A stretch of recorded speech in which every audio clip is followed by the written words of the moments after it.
Buenas noches, bienvenidos a Megáfono, una producción de Artículo 19 y Rompeviento Televisión por Internet. Esta noche, caras nuevas como presentadores. No se mueva, ya regresamos.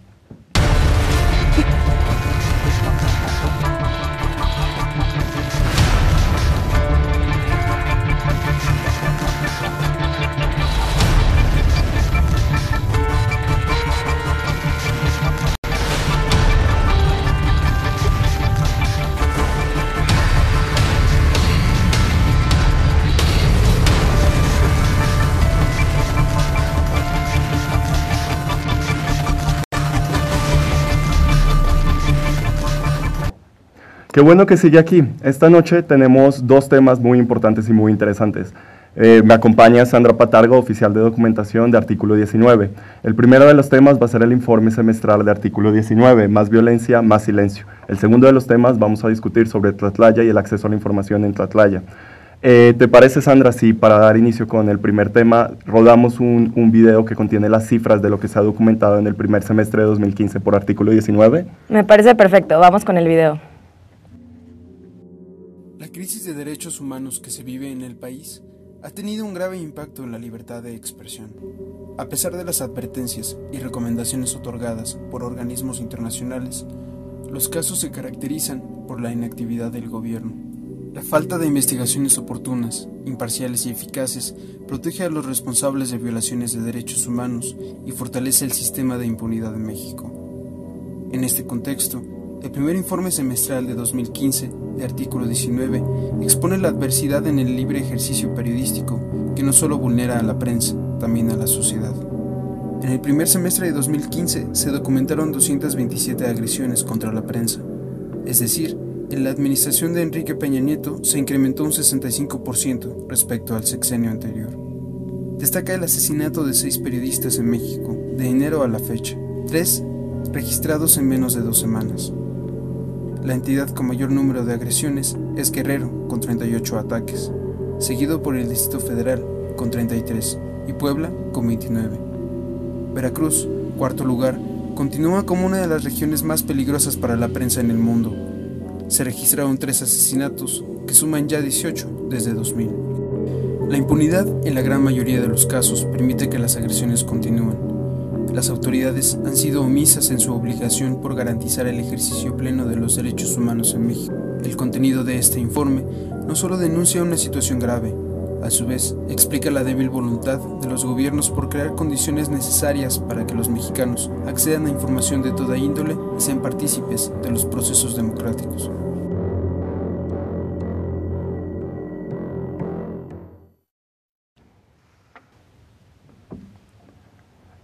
Pues las cifras que vimos son muy elocuentes, ¿no, Sandra? 227 agresiones, 65% en aumento respecto al sexenio anterior, 6 periodistas asesinados en lo que va del año, tan solo 3 en un lapso de 2 semanas.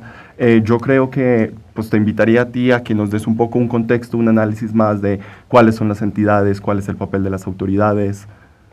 Pues bueno, primero es importante recalcar el tema de los 3 asesinatos, porque como ya se menciona en el video, en menos de 6 días tuvimos 3 asesinatos de periodistas. El asesinato de Gerardo Nieto en Comonfort, Guanajuato, el asesinato de Filadelfo Sánchez en Miahuatlán, Oaxaca, y el asesinato de Juan Mendoza en Veracruz.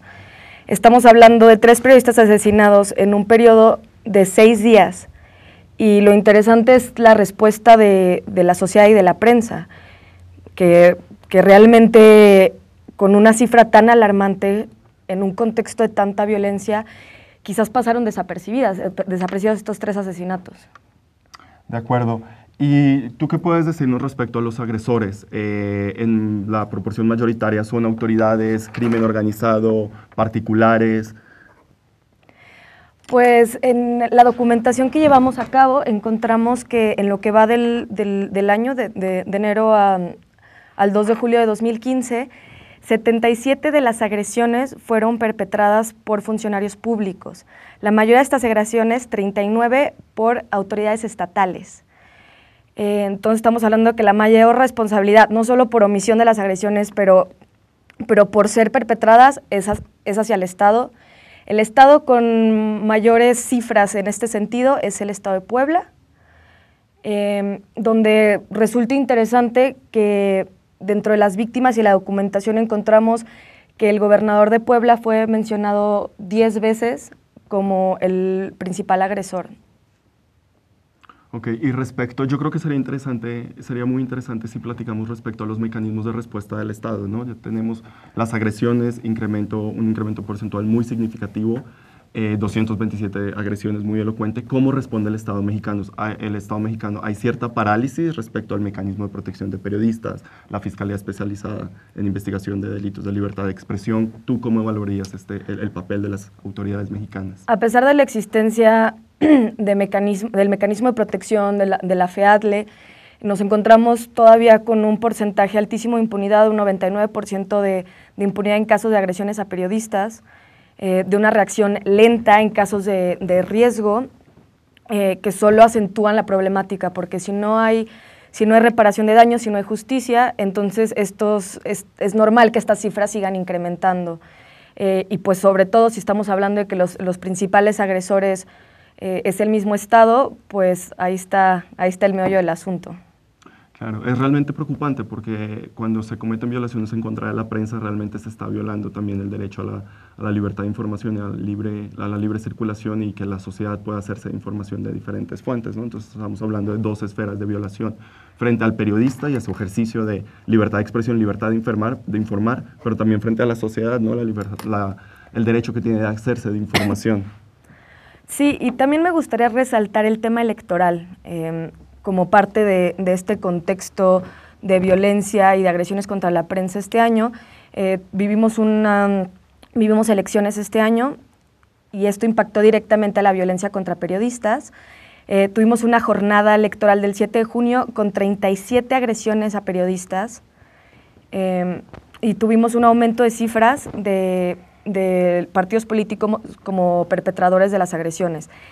Un año antes, en 2014, en todo el año fueron 6 agresiones registradas, perpetradas por partidos políticos, y tan solo en lo que va del año tenemos 28 agresiones.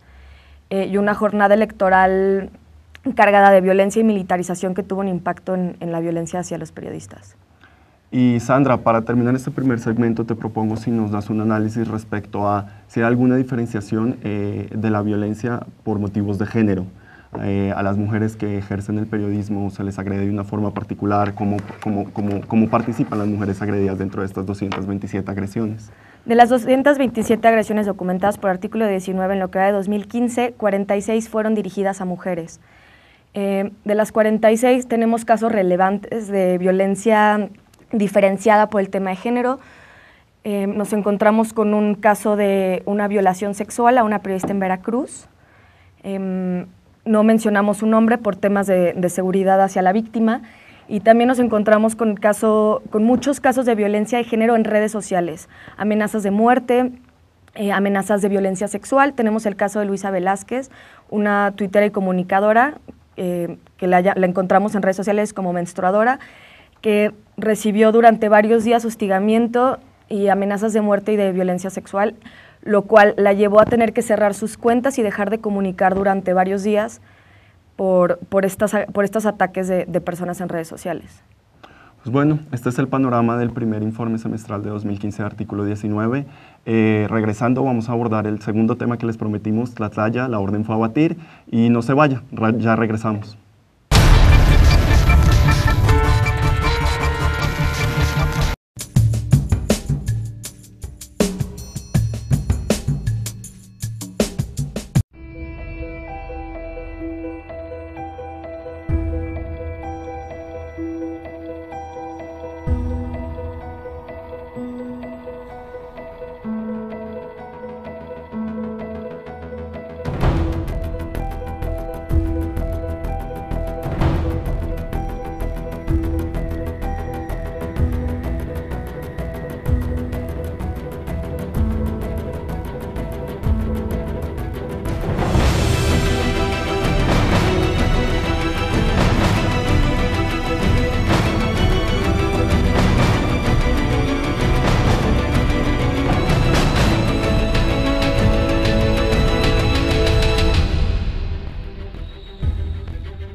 Rompevientos se va de mojado y cruza la frontera sin papeles.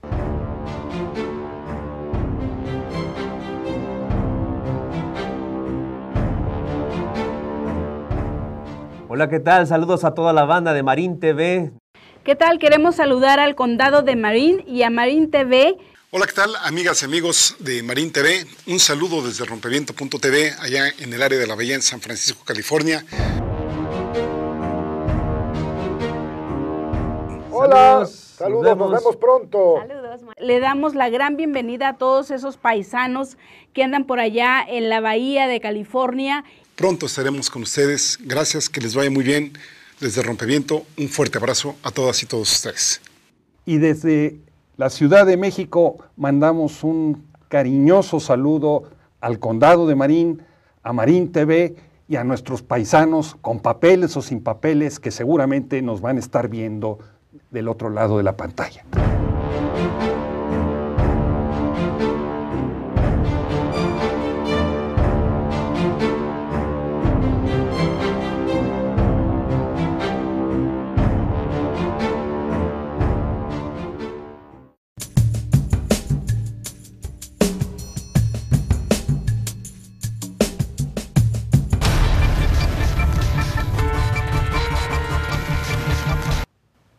Gracias por continuar con nosotros. Pues bueno, esta noche, como les venía diciendo, nos acompañan dos invitados sumamente importantes para el momento que vive México.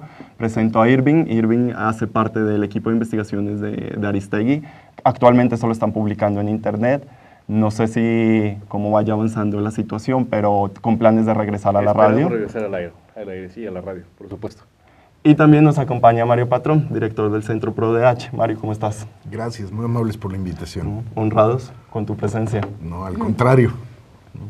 Un gusto. Pues nos gustaría, antes de entrar ya particularmente a los temas, nos gustaría pues poner en contexto al público sobre el tema al que vamos a centrarnos hoy, que es Tlatlaya. Mario, no sé si nos puedas platicar un poco sobre qué ha sucedido en Tlatlaya, qué sucede, cómo están las cosas ahora. Con todo gusto. Empiezo diciendo que Tlatlaya es un síntoma desde nuestra perspectiva de la grave crisis de vigencia de derechos humanos que vive el país. Yo creo que estamos frente a la peor crisis, por lo menos en las últimas 2 décadas. Tenemos a un último relator y a un comité de las Naciones Unidas que nos dicen que la tortura se aplica de manera generalizada en México como un mecanismo de investigación y luego entonces de criminalización de personas. Y segundo, un comité de desaparición que nos dice que de las 32 entidades, en 26 se aplica de manera generalizada. Esto lo digo como un ejemplo al que podemos sumar el informe del relator sobre ejecuciones extrajudiciales de la ONU del 2014, que ya nos decía que estamos en un paradigma de modelo de seguridad en donde la población civil está expuesta a atropellos. Curiosamente, el relator de ejecuciones presenta su informe en marzo del 2014 y luego siguen eventos como Tlatlaya y Ayotzinapa. Estamos justo en el cumplimiento de 1 año de la masacre de Tlatlaya, unos días más, en donde el Centro PRO ha presentado un informe que es Tlatlaya a 1 año, la orden fue a abatir. Hemos hecho un ejercicio de documentación del caso, representamos a una de las víctimas sobrevivientes de Tlatlaya, fue una de las víctimas que posibilitó que en Tlatlaya se conociera que no fue la muerte de 22 personas como consecuencia de un enfrentamiento, sino que hubo un enfrentamiento, pero una vez estando las personas ya rendidas y a disposición de la autoridad, hubo un proceso de fusilamiento. Le tenemos que hablar de que estamos frente a una masacre. Hoy en día tenemos ya 2 resoluciones de Estado, una de la Comisión Nacional de Derechos Humanos, su recomendación 51 del año pasado, que dice que por lo menos fueron ejecutadas de 12 a 15 personas. Y tenemos otra institución de Estado, como es la PGR, que por lo menos ya ejercitó acción penal en contra de 7 militares por la ejecución de 8. Por eso es que nosotros decimos que Tlatlaya, además de ser un ejemplo paradigmático de la grave crisis en materia de derechos humanos que vivimos, también hay una justicia inacabada y hay una verdad soslayada. Justicia inacabada porque no puede ser que para un caso tan relevante como Tlatlaya, una institución nos diga que fueron ejecutadas de 12 a 15 personas y otra nos diga que fueron ejecutadas 8 personas. Sin duda falta en términos de investigación y de verdad mucho camino por recorrer. Ahora bien, El valor agregado que damos en este informe de Tlatlaya a un año, la orden fue a abatir, es poner en conocimiento de la sociedad y de los distintos actores, tanto sociales como políticos, de dos documentos que obtuvimos legalmente y que dan desde nuestra perspectiva la oportunidad en términos de país de investigar lo que llamamos la responsabilidad institucional del ejército sobre los hechos. Y es la Orden General de Operación y es la Orden de Relevo y Designación de Mando, en donde pudimos constatar que los elementos de tropa de esta patrulla militar, dentro de otras órdenes, tenían la orden de operar masivamente en la oscuridad a fin de abatir delincuentes. Por eso es que decimos que la orden fue a abatir y por eso es que decimos que confrontada esta orden con la materialidad, el resultado material de los hechos, la preocupación básica es si estos elementos del ejército procedieron a fusilar, a ejecutar arbitrariamente a las personas en Tlatlaya como consecuencia de una instrucción institucional. ¿Qué les parece si para entrar más a fondo al informe que presentó el Centro PRO, vamos a un video producido por Artículo 19 sobre el tema?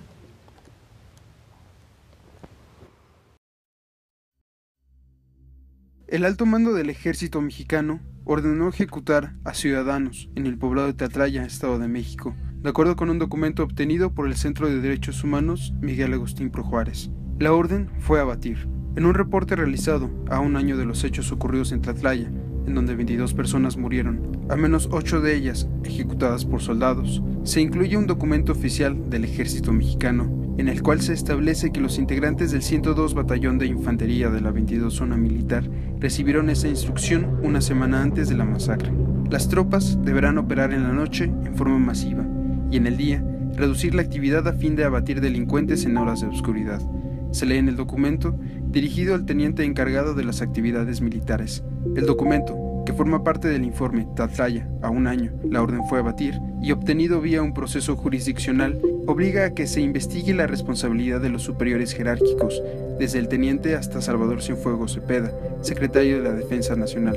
El término abatir es empleado de manera unívoca para aludir la privación de la vida humana. El informe contiene 5 apartados, donde se refieren las razones que impiden tener el caso por resuelto, como las significativas discrepancias en el número de víctimas de ejecución que subsisten en las versiones oficiales. Además, se muestran las pruebas documentales que comprueban la existencia de órdenes castrenses que propiciaron graves violaciones a derechos humanos en Tlatlaya. El informe alude a la ausencia de un trato digno para las víctimas y emite recomendaciones en el que el Centro PRO propone una ruta para revertir la impunidad y generar verdaderas garantías de no repetición.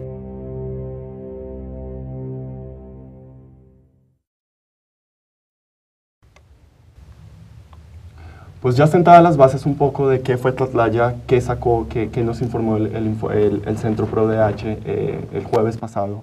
Yo quisiera, Irving, si tú nos comentas un poco desde tu panorama, desde tu punto de vista, perdón, ¿cuál es tu interpretación de cómo ha cubierto los medios mexicanos el evento hace un año, 30 de junio del 2014, y cómo lo cubre en el aniversario con la información que nos proporciona el Centro PRO DH? Oye, pues daré más bien lo que dijiste hace rato, un panorama. La interpretación es difícil de cada medio de comunicación porque cada medio lo ha cubierto de forma distinta. Pero lo que sí ocurrió fue que en el primer instante en el que supimos del acontecimiento en aquella bodega de Tlatlaya el 30 de junio, es que la mayoría de los medios de comunicación lo que publicamos fue el boletín del ejército, ¿no? El boletín que había emitido la Secretaría de Defensa Nacional, en el que se decía que había habido un enfrentamiento, como muchos otros enfrentamientos nos hemos enterado a través de un boletín, y que habían caído decenas, al menos 22 civiles armados, ¿no? En el sentido, el discurso de aquel boletín era que eran delincuentes. Así se publicó, incluso hubo algún pronunciamiento del gobernador del Estado de México, Erubiel Ávila, en el sentido de que el ejército había sido valiente al haber respondido a una llamada de emergencia en la que se decía que había delincuentes en esa zona.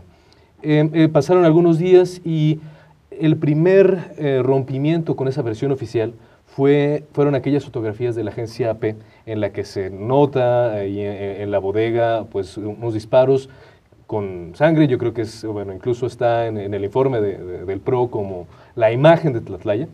Y después de esas fotografías vino aquel relato de Pablo Ferri en Esquire, en el que ya tiene también el testimonio de Clara, que ahora está bajo la representación del PRO, y en el que se empieza a construir otra historia, voltear a ver si de verdad era cierto lo que había ocurrido y lo que nos habían contado desde el ejército.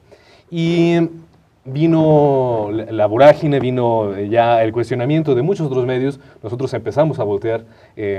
Pienso que estos periodistas que iniciaron a cuestionar la versión oficial son unos héroes en esta historia, porque nos invitaron a ver desde otra perspectiva, y creo que es la labor del periodista la que tiene que hacer eso, ver, cuestionar la versión. Y bueno, a partir de entonces sí ha habido un mayor cuestionamiento, es decir, saber si de verdad ocurrieron los hechos tal y como nos dijeron que ocurrieron. A un año de entonces, supongo que esa ha sido la tónica discursiva de bastantes medios de comunicación. A un año después de todo lo que ocurrió, ha habido, pues, desde solicitudes de derecho a la información a través de periodistas, desde conferencias de prensa, acudir al lugar. Comentaba ahora con Mario que acudir al lugar hace medio año más o menos era complicado. Ahora podemos, me cuenta que podemos ir a visitar el lugar, y bueno, sería importante que los medios de comunicación lo hicieran en este momento. Después, con el informe del PRO de la semana pasada, me parece que ha sido muy, muy importante saber que no solamente se trata de Tlatlaya, sino que se trata de un modus operandi, de una idea de operar del ejército, y los medios de comunicación, algunos, yo pienso que en su mayoría, han cubierto el tema en ese sentido, aunque también hay una especie de ambivalencia en los propios medios de comunicación, ¿no? A punto de cumplir un año, el periódico El Universal tenía, por ejemplo, en su portada al general Salvador Cienfuegos, con una amplia entrevista sobre lo que significaba Tlatlaya, una especie de, no quiero decir condescendencia, pero sí un espacio importante para que el secretario de Defensa Nacional pudiera tener un espacio principal, primordial, de gran aforo, para poder, pues, transmitir su mensaje. Y muy en la tarde, nuestro compañero Ferri cuestionando aquello que había dicho Salvador Cienfuegos en la entrevista en la mañana. Sin embargo, pues es decir, estos cuestionamientos solamente fueron en internet, después ya no supimos dónde quedó el video. Hay una serie de, pienso que un poquito de esquizofrenia, ¿no? También con esta cuestión del término abatir, que tanto surgió después del informe del Centro PRO, supongo que ha habido, pues, de los dos. Yo creo que Mario podrá decirte mejor cómo fue eso, ¿no? Medios que dicen, sí, abatir en la RAE ni siquiera tiene esa acepción, otros que dicen, vamos, abatir ha estado en todos los boletines de las Fuerzas Armadas como un término en el que se indica asesinar, matar. Justo me gustaría preguntarte eso, Mario. En el informe que ustedes presentaron está el documento en donde se dice que había una orden explícita de abatir delincuentes en horas de oscuridad. No sé si nos puedes platicar un poco cuál es la connotación del término abatir en este documento, y sobre todo cuál ha sido la respuesta a las autoridades a partir de la presentación de este informe y la revelación de este documento. Sí, en el informe construimos dos argumentos. Decimos que la orden es abatir, sin decir que el significado en términos de diccionario es matar. Lo decimos nosotros en el mismo informe. Pero sí decimos que a la luz del propio caso, abatir se tiene que interpretar como personas privadas de la vida. ¿Por qué decimos eso? Básicamente porque el primer radiograma que el mando operativo refiere inmediatamente después de los hechos, el radiograma 41, firmado por el teniente Ezequiel Rodríguez, refiere que abatieron a 21 personas de sexo masculino y a una persona de sexo femenino. Las propias declaraciones de los 8 militares implicados en los hechos refieren el término abatir al referirse a personas muertas. El propio informe de Policía Militar de Investigación vinculado con los hechos refiere el término abatir implicando personas muertas. El propio comunicado oficial que emite la Sedena, que hoy ya no es visible en su portal ni en redes, dicho sea de paso, sobre los hechos, refiere que 22 personas fueron abatidas. Entonces, a la luz de otras pruebas documentales, también que son documentos oficiales, auténticos, alrededor del caso, no queda duda que el término abatir en la jerga y en la operatividad militar es sinónimo de matar. Otro estudio que hicimos fue un estudio sobre los últimos 8 años, que digamos es el rubro de la declaración formal de la guerra contra el crimen organizado, en donde vimos, tanto en Sedena como en Semar, cuál era el uso público oficial que se le daba al término abatir. Y es contundente, no hay duda, pudimos encontrar por lo menos 20 comunicados que referían el verbo abatir, haciendo referencia a personas muertas en operaciones militares. Por eso es que nosotros decimos que la orden, sin duda, es un incentivo para cometer graves violaciones a derechos humanos y que abatir puede ser entendido en la operación militar como una orden para matar. Y por eso es que solicitamos que sea investigado. ¿Cuál ha sido la respuesta del Mario, Estado? Sí. ¿Qué te parece si vamos a un corte y regresamos con cuál ha sido la respuesta del Estado? Con todo gusto. Vamos a...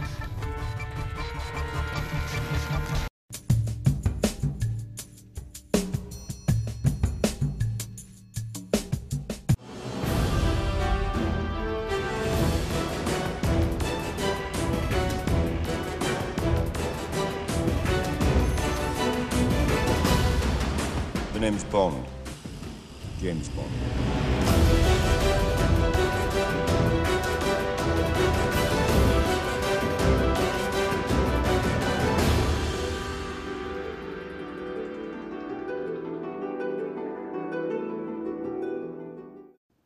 Hola, soy Alexa Pauls. Soy la coordinadora del Premio Alemán de Periodismo Walter Reuter. En esta 9ª edición del certamen convocamos con el tema Política de drogas, desafíos y nuevas perspectivas. El premio está abierto para diferentes medios de comunicación, como televisión, radio, prensa escrita, fotografías y caricaturas. Te invito a revisar las bases en la página web, que es www.papwr.org. La fecha del cierre de la convocatoria es el 1 de octubre de este año. Anímate a postular. Gracias.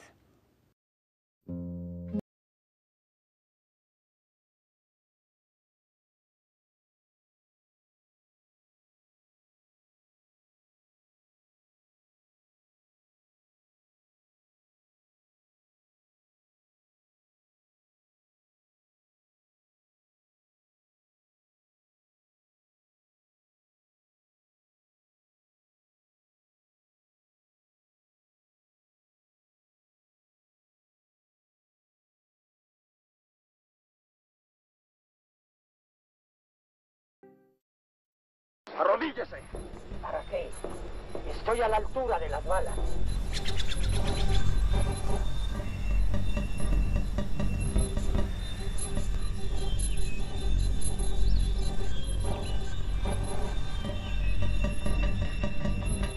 ¡Botón! ¡Preparen armas! ¡Apunten!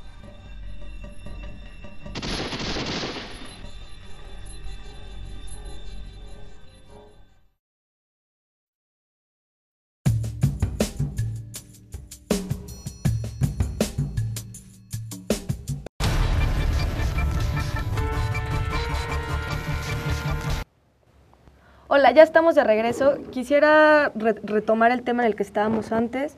Mario, no sé si nos puedas platicar un poco cuál ha sido la respuesta de las autoridades con respecto al término abatir. Para ellos, ¿qué es abatir? Con todo gusto. Nos parece que es una respuesta que obvia el fondo de la discusión y quiere reproducir una discusión bizantina o estéril.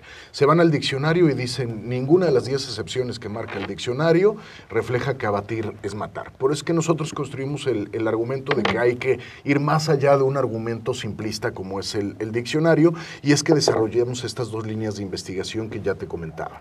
El otro argumento de las autoridades es que no es la única instrucción, sino que son 38 instrucciones y dentro de esas 38 instrucciones también se les piden que respeten derechos humanos. Claro. Nosotros lo decimos también en el informe, pero nos parece que tampoco no es un argumento de fondo. O sea, ¿de qué sirve que te digan respeta derechos humanos si también te dicen abate de forma masiva en la noche a delincuentes, ¿no? Entonces, nos parece que en el mejor de los casos sería una orden contradictoria, pero no tenemos duda, a la luz de los hechos, que no respetaron derechos humanos, que abatieron delincuentes, sin duda alguna. Por eso es que nosotros decimos que la discusión de fondo es la responsabilidad institucional y la investigación en la cadena de mando.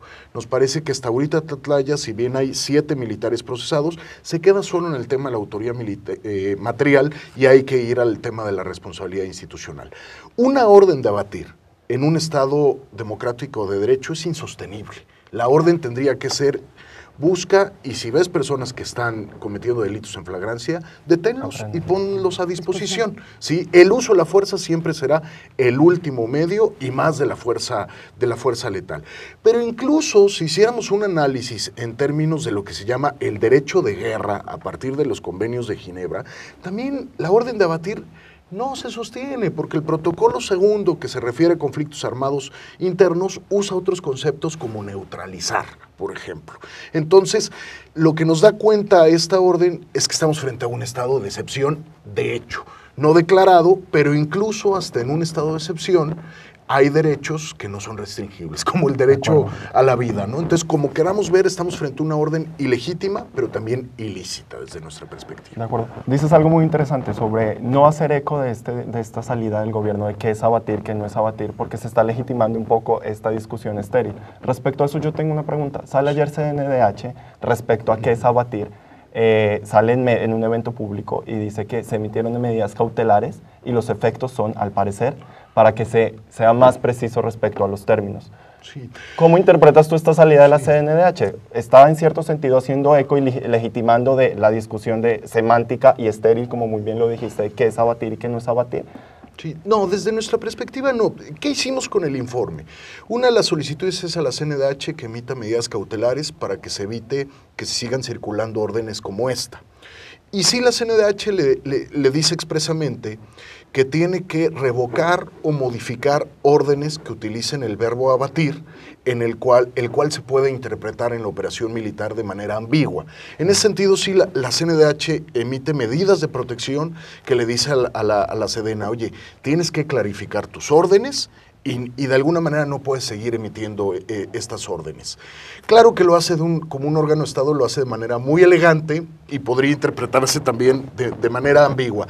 Pero en este contexto de discusión lo que nos parece es que sí ayuda las medidas cautelares de la Comisión Nacional de Derechos Humanos en términos de que referencia que el término abatir tiene que ser o revocado o modificado, o en todo caso se tendrían que explicar sus alcances, justo dice la CNDH en sus medidas cautelares, para evitar que se puedan cometer violaciones a derechos humanos, ¿no? Pero otro insumo que tenemos en este debate es el comunicado que emite Christoph Heinz, el relator de la ONU, sobre el tema de ejecuciones extrajudiciales. Él es contundente. En el tercer párrafo de su comunicado, lo que dice es que abatir es tanto como enviar a los funcionarios encargados de hacer cumplir la ley a salir a las calles y matar criminales. Lo que nos dice Christoph Heinz es que eso no es en nada compatible con un Estado democrático de derecho. Por eso es que dice que las nuevas evidencias que vamos a conocer tienen que ser consideradas para una investigación a fondo. De acuerdo, incluso también lo que dice Christoph Heinz es tan solo una orden que diga abatir ya es materia para una investigación específica de quién giró esa orden. Una orden que contenga esto ya ameritaría toda una investigación. Yo quiero pasar a un tema y es el acceso a la información. ¿Qué tanto conocemos de Tlatlaya por parte de las autoridades y qué tanto conocemos por parte del trabajo periodístico que de forma muy valiente se ha venido haciendo? Y tú mencionabas algo muy interesante, mencionabas la entrevista de Salvador Cienfuegos, del secretario de la Defensa Nacional, en el diario El Universal. Un apartado de esta entrevista, él básicamente, por una parte, acusa un linchamiento mediático, dice, las versiones que se han girado en prensa fueron de personas que no estuvieron ahí y que por tanto no tienen el conocimiento de causa para decir qué sucedió y cómo sucedió y quiénes se vieron involucrados. Y por otra parte dice, hay una falta de información. Lo que interpretamos desde artículo 19 es precisamente la falta de información oficial genera suspicacia.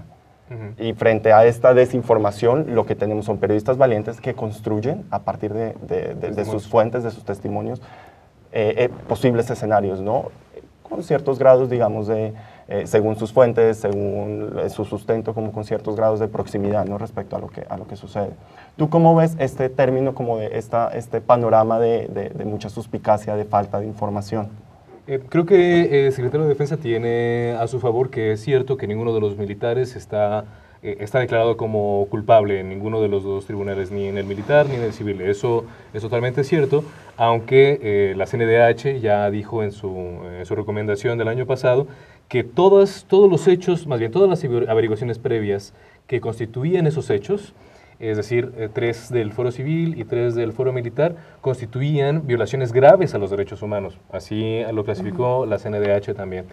Y partiendo de allí, es como algunos periodistas, algunos otros especialistas en el acceso a la información, hemos estado también haciendo solicitudes a la PGR y también a la Secretaría de Defensa Nacional, porque es la misma Secretaría de Defensa Nacional la que inicia sus averiguaciones y la que también tiene dentro de su competencia, digamos, de su panza al juez militar, ¿no? Lo cual, bueno, ahí será algún problema de construcción institucional de por qué se sigue ahí. Pero, bueno, pedimos esta información pues apelando a la excepción de la reserva de la información, diciendo que sí es cierto, la ley dice no podrán conocerse averiguaciones previas, documentos que tengan que ver o que ya estén dentro del conocimiento del juez, pero sí podemos conocerla siempre y cuando constituyan violaciones graves de los derechos humanos, además del interés público que puedas tener en un caso como este. Pero ya que se trata de violaciones graves a los derechos humanos, ya que la CNDH dijo que las 5 averiguaciones previas constituían violaciones graves a los derechos humanos, entonces nosotros solicitamos información a la PGR y a la Sedena. La PGR la solicitó mi compañero Sebastián Barragán y estoy seguro que muchos otros periodistas incluso no se han transparentado las averiguaciones previas, pero sí otro tipo de documentos en poder de la Sedena. Pero bueno, hicimos estas solicitudes de información. El resultado fue en la PGR un caso inédito, yo creo que para estudio de lo ridículo que puede llegar a ser una unidad de enlace como sucedió en la PGR en el tiempo de Jesús Murillo Caram. Lo que sucedió fue que la PGR en un momento dijo que iba a negar la información porque se trataba de una averiguación que estaba en curso, entonces no podía transparentar la información. Después, ya que el entonces CIFAI le dijo, sí tienes que entregar la información porque se trata de violaciones graves a los derechos humanos, la PGR dijo, no te la puedo entregar porque ya la consigné, ya no está en mi poder, está en el juez y no me quedé con una copia, lo cual suena totalmente ridículo. Sí, tengo entendido que es un caso similar con lo que sucede con la averiguación previa de Sedena, ¿no? Es el mismo argumento que Sedena usa. Bueno, la PGR al final quedó en desacato, después con Arely cuando llegó como procuradora, ya ahora mi compañero Sebastián Barragán está accediendo al expediente, pero bueno, será un reportaje y una información que después conoceremos. Y sí, después ocurrió con la Secretaría de Defensa Nacional algo muy parecido. Primero dijeron que no podían entregarnos la información porque también se trataba de una averiguación que estaba en curso, ¿no? Una investigación que estaba en curso. Después, eso no nos argumentaron a nosotros, o a mí como solicitante de la información, sino al INAI, que no podían entregar la información porque ya estaba consignada al juez militar, como ya constituía un documento jurisdiccional, ya era parte de la causa penal, entonces era imposible entregar la información. Tenía que reservarla. Así es, tenía que reservarla. Lo cual sí había ocurrido, según también el informe de la recomendación de la CNDH. Pero bueno, eso podría romperse fácilmente si es que el pleno del INAI, de la hora INAI, hubiera tenido la voluntad de transparentar, de garantizar la máxima publicidad de la información de un caso tan relevante y de tanta trascendencia como el de Tlatlaya, diciendo, obviamente, que sí se trataba de un caso de violaciones graves a los derechos humanos. Y me parece que hay un juego bastante perverso en la definición de qué es o no violaciones graves a los derechos humanos por parte de los consejeros. Ellos dicen que los delitos, o bien el consejero que llevó el caso, que fue el consejero Francisco Javier Acuña, decía que los delitos que constituyen violaciones graves a los derechos humanos ya se estaban investigando en la PGR y que por tanto los que se estaban llevando a cabo o los que se estaban investigando en la Procuraduría Militar, o perdón, por parte del juez militar, no eran violaciones graves a los derechos humanos. Pero la ley es muy clara diciendo que las violaciones graves a los derechos humanos, o más bien la excepción a la reserva, tiene que ver con investigaciones, no con averiguaciones previas, con investigación. Y no en donde se desahoguen. Yo tengo una pregunta para dar la palabra a Mario. Mario, primero, ¿es adecuado? Segundo, ¿es posible separar quirúrgicamente, como pretendió hacerlo el comisionado Acuña, quien proyectó este caso, de lo que respecta a las violaciones graves, ya se desahogó, o se está desahogando en materia penal en la PGR? Y lo que respecta a los delitos del orden militar, que no tiene que ver con las graves violaciones a derechos humanos, se está desahogando en el fuero militar. ¿Es posible hacer esto sentido tan puro técnico? La calificación de graves violaciones es en razón a los hechos, no de los delitos, independientemente de la autoridad que esté vinculada con los mismos. Pero más aún, si estamos hablando de la Sedena del Ejército, que es la autoridad responsable o una de las autoridades responsables en razón de los hechos de graves violaciones a derechos humanos. Entonces, reservar los documentos públicos, la información pública que produzca esta autoridad responsable en los hechos, todavía es más paradigmático y contradictorio, porque en términos de transparencia, acceso a la información, el principio de mayor publicidad, pues es de esta autoridad responsable de quien más nos interesa conocer la información pública. Entonces, ¿qué tenemos en el caso Tlatlaya? Un periodista y una agencia internacional que de manera valiente transparentan información. Nos vamos a la investigación periodística. Ojo, tenemos una víctima que decide poner en riesgo su vida y ejercer su derecho de libertad de expresión también, y transparenta los hechos de Tlatlaya. Y ahora tenemos periodistas y organizaciones de la sociedad civil como el Centro PRO que estamos dando nueva información. La pregunta es, ¿dónde está el órgano garante? ¿Sí? ¿Dónde está ese órgano que constitucionalmente fue creado justo para tutelar el principio de mayor publicidad, particularmente en graves violaciones a derechos humanos? Es clave el acceso a la información para la búsqueda de verdad, justicia y reparaciones en este tipo de casos. Sedena le niega información al grupo plural parlamentario que investigó Tlatlaya. Le niega información a la CNDH, ¿sí? Es decir, y además quiere que se reserven 2 años. Y posteriormente le reserva información y le niega información al grupo, ¿no? Esto es muy interesante. Vamos a platicar al regreso. No se vaya, ya regresamos.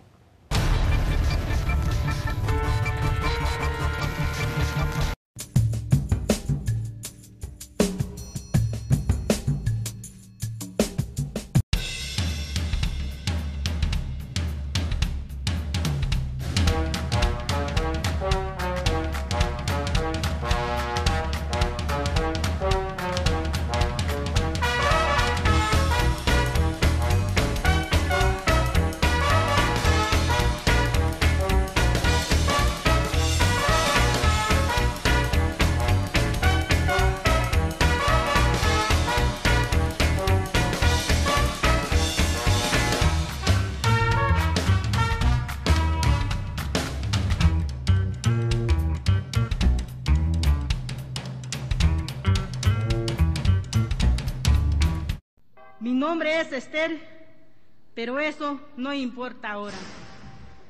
Soy zapatista, pero eso tampoco importa en este momento. Soy indígena y soy mujer, y eso es lo único que importa ahora. En este país fragmentado, vivimos los indígenas condenados a la vergüenza de ser el color que somos, la lengua que hablamos, el vestido que nos cubre, la música y la danza que hablan nuestras tristezas y alegrías, nuestra historia. Nosotras, las mujeres indígenas, no tenemos las mismas oportunidades que los hombres, los que tienen todo el derecho de decidir de todo. Solo ellos tienen el derecho a la tierra y la mujer no tiene derecho, como que no podemos trabajar también la tierra y como que no somos seres humanos.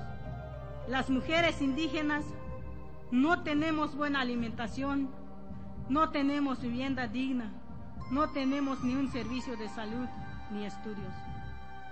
No tenemos proyecto para trabajar, así sobrevivimos la miseria.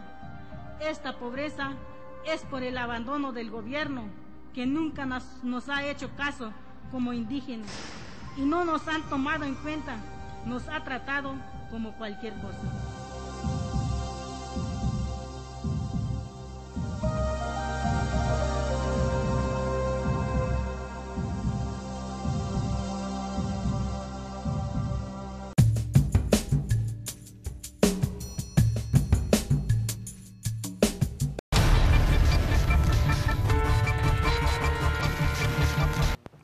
Muchas gracias por continuar. Veníamos discutiendo en el segmento pasado de dónde quedó el INAI, un INAI que venía apoyando el acceso a la información en algunos casos paradigmáticos de violaciones graves. En este de Tlatlaya, en su última recomendación, en su última resolución muy lamentable, pues la pregunta que queda es dónde quedó, dónde está el INAI, dónde está ese pleno que defendía el derecho de acceso a la información. Discutíamos algo muy interesante respecto a quién le rinde cuentas a la Sedena, ¿no? Como una autoridad más del Estado está llamada a sentarse y a rendir cuentas frente a diferentes instituciones, mecanismos que se han creado, ¿no?, en el marco legal mexicano. Sin embargo, tenemos que no lo hace respecto al Poder Legislativo. Si nos pudieras platicar algo del Poder Legislativo y el informe que... Sí, en el Congreso se crea una comisión parlamentaria plural para investigar el caso Tlatlaya. Lo que hacen estos diputados es empezar a solicitar información y resalta en su informe final, que es interesante e invito a la lectura, que la Secretaría de la Defensa se negó a dar información, mencionando justo que era reservada. Después, si uno lee la recomendación 51 del año pasado de la CNDH, también resalta que la Sedena y la Procuraduría Militar y los juzgados militares no ponen a disposición de la CNDH la información vinculada con las investigaciones y documentos oficiales sobre el caso. Después resalta que frente a solicitudes de particulares y periodistas al INAI de acceso a información pública, pues es la propia intencionalidad de la CNDH para que se reserve la información y logran esta resolución empoderada por el comisionado Acuña. Es decir, hay una tendencia, ¿sí?, porque las actuaciones militares no sean llevadas a rendición de cuentas y escrutinio público. Nosotros presentamos nuestro informe y desde luego que hay una impresión de algunos sectores, sobre todo políticos y públicos, de cómo podemos estar interpelando de esta manera a las Fuerzas Armadas. Nosotros lo que decimos es que todos en democracia estamos llamados a la rendición de cuentas, y más las instituciones públicas, dedicadas al tema de seguridad, porque a nadie escapa, probablemente junto con la pobreza extrema, pues que hoy por hoy la seguridad es uno de los principales tópicos y problemas que aqueja a los ciudadanos en distintas latitudes del país. Entonces, ¿por qué no llevar a debate público este tipo de documentos y el propio debate central que desde nuestra perspectiva es el paradigma de modelo de seguridad en donde se ha puesto a las Fuerzas Armadas como eje transversal del mismo? Y es un modelo de seguridad que per se, al ser militarizado, lo que sí estamos de acuerdo con el general secretario en su investigación, en su entrevista de la semana pasada, es que él reconoce que no es la vocación militar la adecuada para la seguridad pública. Entonces nosotros decimos que se investigue la Academia de Mando, pero además que se revise el paradigma de seguridad y que vayamos caminando hacia un plan progresivo de retiro de las Fuerzas Armadas, fortaleciendo el paradigma de seguridad ciudadana y no el de seguridad militarizada. Bueno, Mario, entonces nos vienes diciendo, Sedena no entrega información y no rinde cuentas a diputados, no lo hace con la CNDH o parcialmente se reserva cierta información, no lo hace con el INAI, como venía platicando Irving. Respecto al Poder Judicial. Respecto al Poder Judicial es interesante porque nosotros accedemos a través de un juicio de amparo a los documentos que dimos a conocer. Sin embargo, a pesar de que es un juez de distrito, un juez de amparo, quien requiere la información al juez sexto militar, tampoco es que manden el acervo de investigación y el acervo de juicio en su totalidad. De 2 expedientes que según el propio juez militar forman parte del sumario, envía solamente un expediente. La otra cosa que habría que advertir del expediente que envían es que los folios son tachados y retachados, entonces no sabemos si realmente ese tomo que envían al juez de amparo pues sí constituye todos y cada uno de los documentos que deben de estar. Es el juez de distrito el que a nosotros nos pone a la vista la información y es por eso que podemos acceder a la misma, ¿no? Sin duda alguna estamos frente a una institución que tiene una tendencia de no el principio de mayor publicidad, sino más bien el principio de estricta reserva y confidencialidad. Yo quisiera poner también sobre la mesa las tareas que han tenido por dejar en la opacidad esta investigación, los amparos que han interpuesto los militares para que el INAI incluso no conociera la averiguación previa, no conociera la causa penal y no pudiera definir si se trataba de violaciones graves o no, de violaciones a derechos humanos o no. Eso es muy importante perdón. Yo quisiera que nos explicaras un poco más, porque salió un artículo firmado por ti en el portal de Aristegui explicando justo lo de este juicio de amparo que promovieron en contra del INAI, donde te citaban como tercero interesado. Si nos puedes dar un marco más preciso sobre este caso. Sí, el INAI, para resolver sobre la solicitud que yo había hecho sobre la averiguación previa, había solicitado al Ejército que fuera uno de los comisionados, el comisionado, a revisar la investigación para ver si de verdad se trataba de violaciones o no a los derechos humanos, si la desobediencia militar se trataba o no de violaciones graves a los derechos humanos. El juez militar le dijo al comisionado que no podía hacer eso porque solamente si las partes estaban de acuerdo con ello podía mostrarle el expediente.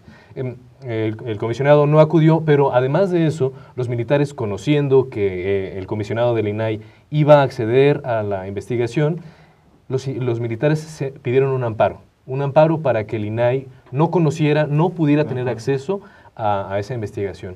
Y me parece de una relevancia crucial. ¿Por qué no conocer de este caso? ¿Por qué los militares no querían que la sociedad conociera de lo que había ocurrido aquel 30 de junio en Tlatlaya? Y me parece que lo que ahora traía el Centro Pro el jueves pasado con esta orden clara, general, de abatir, es muy probablemente una de las razones. Una de las causas. Y la otra pregunta es si el INAI le tiene que decir a la autoridad quién es el solicitante de acceso Eso, a la información. por supuesto. Me parece que es clave porque y preocupante, hay puestas si es que lo está riesgo. Haciendo. Sí, desde luego. Hay un tema de seguridad ahí claro. Otra interpretación es que lo hace para que se les reconozca la calidad de terceros interesados en el proceso, pero desde mi perspectiva, y sobre todo cuando hablamos de graves violaciones a derechos humanos, se podría poner en riesgo al peticionario. A quien solicita la información, claro.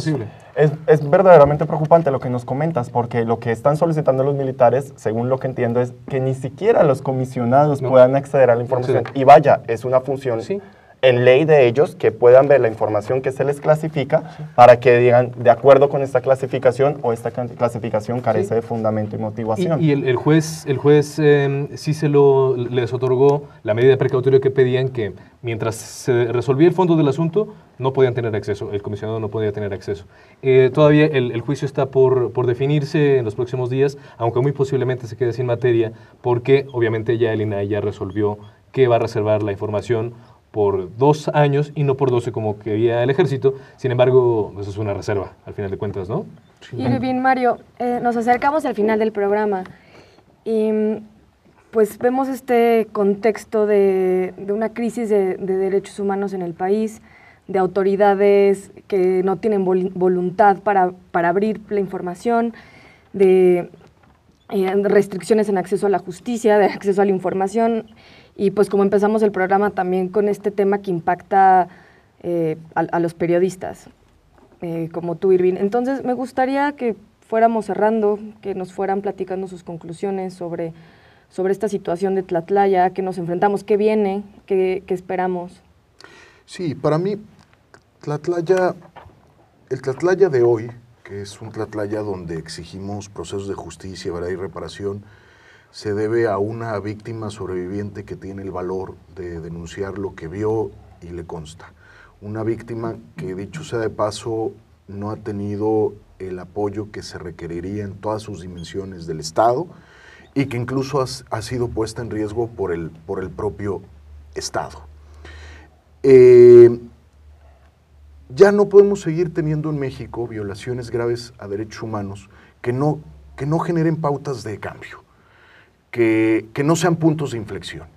Entonces, para nosotros, el tema de la investigación institucional es una oportunidad para la sociedad en su conjunto, es una oportunidad para las propias Fuerzas Armadas en términos de proceso democrático, para que Tlatlaya sea un punto de inflexión.